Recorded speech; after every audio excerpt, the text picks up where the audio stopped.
Segundo o princípio de Le Chatelier, a variação da concentração é um dos fatores que perturbam um sistema em equilíbrio químico, causando assim o seu deslocamento.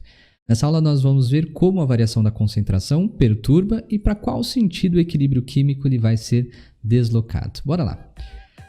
A variação da concentração é interessante que a gente note que pode ser tanto aumento quanto também diminuição. E nós podemos verificar que é aumento ou diminuição de reagentes e também pode ser aí para os nossos produtos. Vou pegar uma reação simples que a gente já conhece bastante, que é a síntese da amônia, a síntese de Haber-Bosch, onde nitrogênio, abundante aí na atmosfera, reage com o gás hidrogênio na formação da amônia NH3. Bom, essa reação, note que ela é homogênea gasosa, porque todos os componentes são gases. Nós podemos balancear aqui 1 mol de nitrogênio, 3 mols de hidrogênio, gerando 2 mols de NH3. Como esse processo é muito lento, existe aqui um catalisador, que é a platina. A platina é um sólido e na comparação nós podemos até classificar, uma vez que os nossos reagentes são gasosos, a platina sólida, nós temos uma catálise heterogênea. Eu vou começar a perturbar esse sistema variando a concentração, ou de reagente ou de produto, aumentando ou diminuindo. O primeiro caso aqui eu vou aumentar a concentração do N2. Segundo o princípio de Le Chatelier, se nós estamos perturbando aqui do lado do reagente, então o equilíbrio ele vai se deslocar no sentido de minimizar o efeito dessa variação. Se eu aumento a concentração do lado do reagente, então ele desloca, consumindo uma parte daquilo que foi adicionado para a formação de produto, ou seja, desloca no sentido da amônia para a direita. Então a gente pode falar que o equilíbrio químico ele foi deslocado para a direita da nossa reação. Muito bem.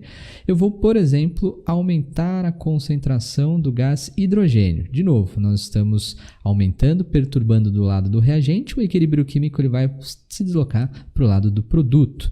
Então, ele também vai para a direita da nossa reação. Bom, eu posso também aumentar a concentração da amônia, NH3, né? Então, vou pegar aqui NH3 e vou aumentar, mas a amônia agora é um produto. Não tem problema. Se eu estou perturbando do lado do produto, ele vai minimizar, consumindo uma parte daquilo que foi adicionado, jogando o equilíbrio químico para a esquerda. Então, o equilíbrio químico ele vai para a esquerda. Estou abreviando aqui, você não abreviei não, hein? Muito bem, o que mais que a gente pode fazer? Aqui nós só aumentamos. Será que eu posso diminuir? Então, deixa eu pegar aqui um outro ponto. Eu vou diminuir a concentração do gás nitrogênio. Neste caso, é interessante notar um detalhe. Toda vez que nós diminuirmos a concentração, que pode ser de reagente ou então de produto, num sistema em equilíbrio químico, nós podemos dizer que o equilíbrio ele vai ser deslocado no sentido de repor aquilo que está faltando. O equilíbrio ali se desloca para repor aquilo que está faltando. Então, se está faltando aquilo, deixa eu melhorar aqui, aquilo, pronto, agora sim, aquilo que está faltando. Se está faltando, nesse caso, reagente, que é o nitrogênio, N2, agora sim, a gente sabe que ele vai deslocar o equilíbrio químico para repor aquilo que está faltando. Se está faltando do lado do reagente, então o equilíbrio químico vai para a esquerda também. A síntese de Haber-Bosch, industrialmente falando, ela ocorre sempre pela diminuição da amônia, NH3. Lembra que, do ponto de vista industrial, é interessante tentar aumentar o rendimento de um equilíbrio químico. Se nós continuadamente retirarmos aqui o NH3, o equilíbrio, ele se desloca para repor aquilo que está faltando. Se está faltando a amônia, que é produto, então o equilíbrio químico ele será deslocado para a direita também da reação. Beleza?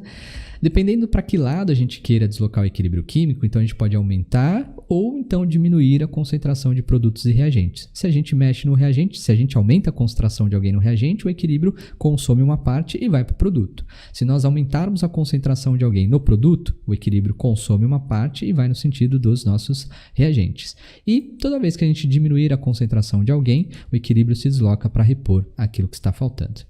Agora, como é que fica a variação dessas concentrações ao longo do tempo se a gente pensar de maneira gráfica? Bora dar uma olhada. Vou pegar a nossa reação, a síntese de Haber-Bosch, então nitrogênio mais 3 mols de hidrogênio. Estou deixando de lado os estados físicos só para não perder muito tempo. Então está aqui a amônia NH3. No eixo Y, nós vamos ter a concentração. E aqui no eixo X, nós vamos ter o nosso tempo. Imagine que eu tenho uma certa quantidade aqui de N2, e já estou considerando que está no equilíbrio químico, porque as concentrações permanecem elas constantes. Aqui é a concentração da amônia, e nós temos a concentração aqui do gás hidrogênio H2. Tudo bem? Está todo mundo, então, não variando mais a concentração ao longo do tempo, até que, neste instante, aqui, eu vou lá, nesse tempo, vou chamar de tempo 1, eu vou adicionar mais gás hidrogênio. Então, no tempo 1, eu estou aumentando a concentração do gás hidrogênio H2. A gente já sabe que se aumentar a concentração de H2, o equilíbrio químico ele vai se deslocar para a direita, né? Então, uma parte daquilo que foi adicionado vai ser consumido para a formação da amônia. Mas como é que fica? Nesse tempo 1, então, nós vamos ter um aumento da concentração, abruptamente aqui da concentração do gás hidrogênio, tá? Depois de um certo tempo, ele vai começar a deslocar o equilíbrio químico, consome uma parte daquilo que foi colocado e aí depois ele vai estabilizar com a sua concentração permanecendo sempre igual, sempre constante. Mas como é que ele faz esse deslocamento acontecer? Ele vai, esse aumento, essa quantidade aí que foi colocada, uma parte dela vai reagir com o nitrogênio, então ele não vai sozinho, ele reage com o nitrogênio e então forma-se a amônia, por isso que ele desloca para a direita. Sendo assim, a concentração do nitrogênio, ela vai, a partir desse tempo 1, diminuir e vai depois tender a ficar constante novamente.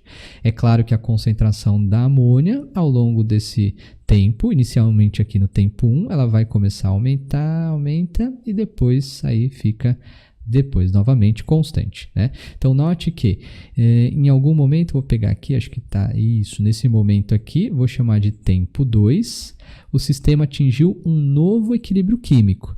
Então note que aquilo que nós adicionamos, uma parte foi consumida, e como que ele consumiu aqui nessa parte? Porque ele reagiu com o gás nitrogênio, então o nitrogênio vai diminuindo, né?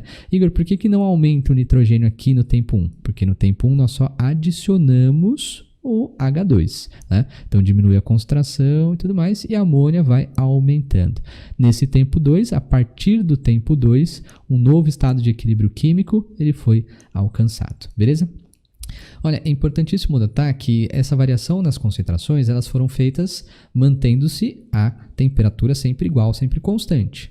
Sendo assim, o valor da constante de equilíbrio químico, a razão entre o produto sobre o reagente desse processo ou de qualquer outro processo, vai ser exatamente igual. Então, ele altera momentaneamente, uma parte é consumida, outra parte é formada, mas a razão produto sobre reagente vai dar exatamente o mesmo valor da constante de equilíbrio químico, porque a temperatura ela é mantida constante. Belezinha? Muito bem. Então tá aí o nosso gráfico de variação da concentração ao longo do tempo. Legal, vou te mostrar um outro exemplo. Opa, pegar para cá. Aqui eu tenho um recipiente, eu vou fazer uma reação química lá dentro. Vou fazer um equilíbrio químico de um ácido, vou chamar esse ácido de HX. Ele vai entrar em equilíbrio químico com H+, mais X-. Todo mundo aqui é aquoso, só não coloquei também para não perdermos muito tempo, né? E eles têm coloração.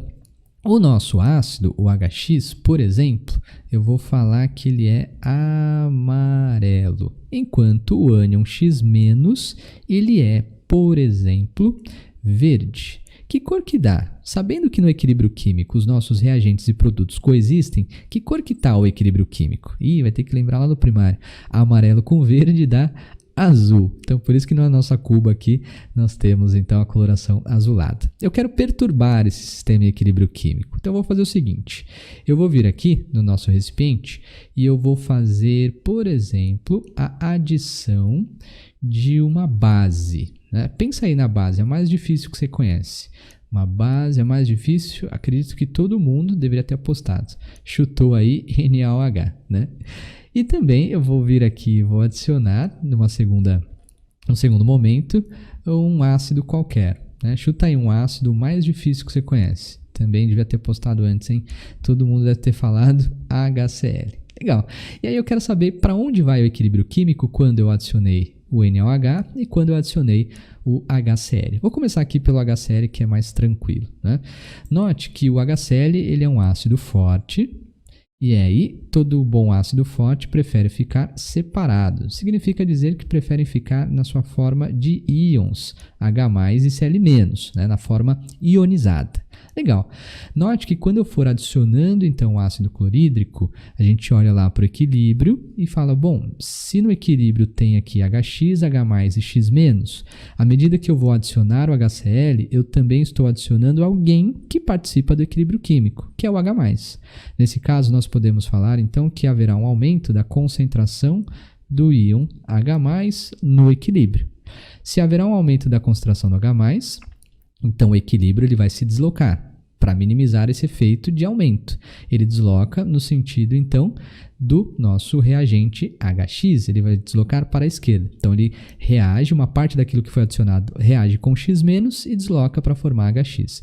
Então, o deslocamento aqui vai ser dado para a esquerda. E a coloração, isso que é interessante do equilíbrio químico, começa a mudar também. Porque uma vez que eu estou jogando mais para a esquerda, a tendência é que nós tenhamos aí o equilíbrio químico com a coloração mais para o amarelo. Bom, não é amarelo aqui, mas vamos supor que seja amarelo, beleza? Então tá aí. Bom, deixa eu ver então como é que vai acontecer quando nós adicionarmos a base. Vou jogar aqui mais para o lado, legal. Nós estamos colocando a base.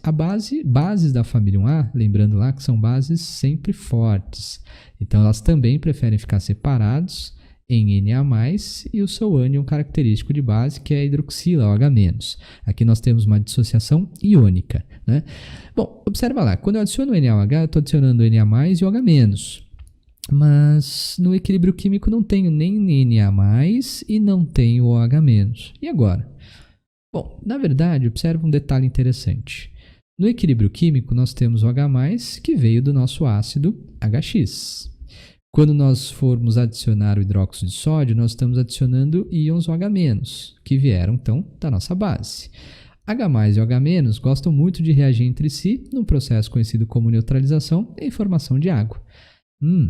À medida que eu for adicionando, então, a nossa base, perceba que esse íon H+ começa a reagir com o OH- que veio da base, e então, se ele vai sendo consumido, a concentração dos íons H+ vai diminuir ao longo do tempo. Sendo assim, o equilíbrio químico vai repor aquilo que está faltando. A base vem aqui, diminui a concentração de H+, porque estão reagindo nessa reação de neutralização, e o equilíbrio repõe aquilo que está faltando. Se está faltando na direita, o equilíbrio químico vai para a direita. E a coloração? Já que eu estou repondo tanto H+, eu tenho que repor o X- também. Então, a coloração do equilíbrio químico vai ficando cada vez mais para o verde, beleza? Nesse exemplo, então, a gente consegue observar que nós podemos perturbar o equilíbrio químico adicionando coisas que participam do equilíbrio químico, mas também nós podemos mexer e perturbar no equilíbrio químico colocando coisas que não estão, mas que reagem com alguém do equilíbrio químico, belezinha? Bom, o equilíbrio pode ser perturbado em função das concentrações, ou aumentando ou diminuindo. Se nós aumentarmos a concentração do reagente, o equilíbrio se desloca no sentido dos produtos. Aumentarmos a concentração dos produtos, nós então vamos deslocar no sentido dos reagentes. Ao retirar, o equilíbrio percebe e se desloca para repor aquilo que está faltando nesse equilíbrio químico. E também nós podemos variar a concentração de alguém no equilíbrio químico através de uma reação química. Como nós vimos nesse último exemplo, os íons H+ reagem com as hidroxilas que estão sendo adicionadas ao equilíbrio químico, diminuindo assim a sua concentração. E se diminuir a concentração, o equilíbrio aí desloca para repor aquilo que está faltando. Na próxima aula eu te mostro então como o equilíbrio químico vai ser deslocado em função das pressões. Até lá!